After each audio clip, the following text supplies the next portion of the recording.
नमस्कार, आप live cities देख रहे हैं। मैं हूं जय शुक्ला। बिहार में चुनावी मौसम चल रहा है और इस मौसम में अगर आपको कोई अनोखी तस्वीर देखने को मिल जाए, अजब गजब करने की नेताओं की कोई तस्वीर दिख जाए तो उसमें हैरानी की बात नहीं होगी।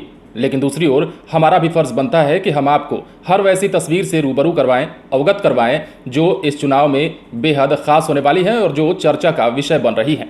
जी हाँ, ऐसी ही तस्वीर समस्तीपुर के रोसड़ा से सामने आई है, जहां पर कांग्रेस के एक प्रत्याशी ने अजब गजब कर दिया है और उनके इस करने के बाद बहुत ही तेज़ी से उनकी ये फ़ोटो वायरल हो रही है, उनकी एक तस्वीर वायरल हो रही है। उन्होंने अपने एक बैठक में, अपने सभा में ही कुर्ते को फाड़ दिया।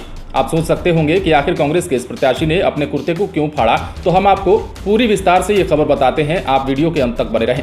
बिहार में होने वाले विधानसभा चुनाव के दौरान नेताओं और प्रत्याशियों के दावे और वादे का खेल जारी है। वादा करने के दौरान एक नेता और प्रत्याशी इतने उत्साहित हो गए कि एक बैठक में उन्होंने अपना कुर्ता ये कहते हुए फाड़ दिया कि जब तक अपने इलाके को जिला के रूप में स्थापित नहीं करूंगा तब तक कुर्ता नहीं पहनूंगा।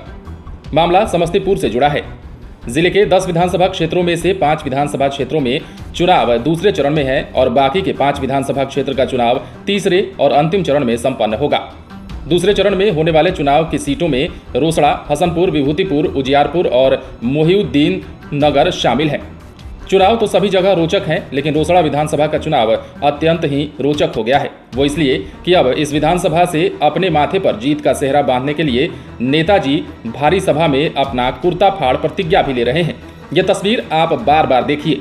हम आपको इसलिए ये तस्वीर दिखा रहे हैं कि चुनाव में कभी कभार ही इस तरह की तस्वीरें देखने को मिलती हैं। रोसड़ा से कांग्रेस के टिकट पर चुनाव लड़ रहे नागेंद्र कुमार विकल के समक्ष विधानसभा चुनाव में रोसड़ा को जिला बनाने की मांग भी काफी जोर शोर से उठाया जा रहा है। ऐसे में कांग्रेस प्रत्याशी नागेंद्र कुमार विकल इस मुद्दे को अपने हाथ से जाने नहीं देना चाहते।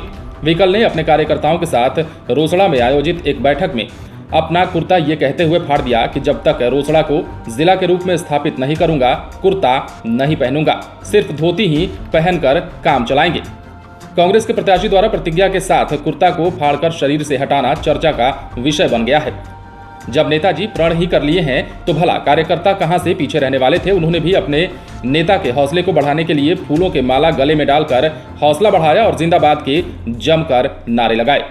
भाजपा के समस्तीपुर के जिला मंत्री और रोसड़ा सुरक्षित सीट के उम्मीदवार ने भी रोसड़ा को जिला का दर्जा दिलाने के संकल्प को दोहराते हुए कहा कि राष्ट्रीय स्वयंसेवक संघ के द्वारा वर्ष 1998 से ही रोसड़ा को जिला का दर्जा दिया गया है और जब वो जीत के सदन में पहुंचेंगे तो इसे संवैधानिक रूप से मान्यता दिलाने का प्रयास करेंगे।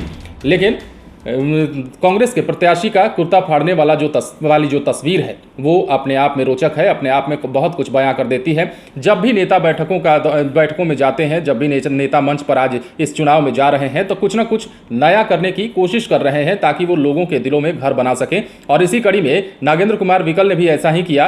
अपने कुर्ते को भरी सभा में फाड़ दिया, बैठक के दौरान फाड़ दिया और ये कह दिया कि भीष्म प्रतिज्ञा लेता हूं कि रोसड़ा को जब तक जिला नहीं बनाया जाएगा तब तक धोती पहनकर ही चलूंगा, कुर्ता नहीं पहनूंगा। इससे पहले भी कई राजनीतिक पार्टियों के कई नेताओं ने इस तरह के ही, हालांकि कुर्ता तो नहीं फाड़ा लेकिन कुछ इससे मिलता जुलता ही तस्वीर सामने आई है। आपने देखा होगा, बहुत साल पहले की तस्वीर है जब विनय बिहारी ने सिर्फ हाफ पैंट पहनकर ही विधानसभा पहुंचने का निर्णय लिया था और कई दिनों तक वो हाफ पैंट पर ही अपने एक मुद्दे को पकड़कर बैठे रहे थे। ऐसे में नई तस्वीर अब सामने आई है जब मंच से नागेंद्र कुमार विकल कांग्रेस के प्रत्याशी हैं, रोसड़ा से उन्होंने अपना कुर्ता फाड़ दिया और भीष्म प्रतिज्ञा ले ली, जब तक जिला नहीं बनेगा तब तक कुर्ता नहीं पहनेंगे। आप बने रहें लाइव सिटीज के साथ। बिहार चुनाव से जुड़ी तमाम खबरें हम आपको बताएंगे, लेकिन उसके लिए आप हमारे चैनल को सब्सक्राइब करें। अगर आप ये वीडियो फेसबुक पर देख रहे हैं तो पेज को लाइक करें। इसके अलावा आप हमें ट्विटर पर भी फॉलो कर सकते हैं। धन्यवाद।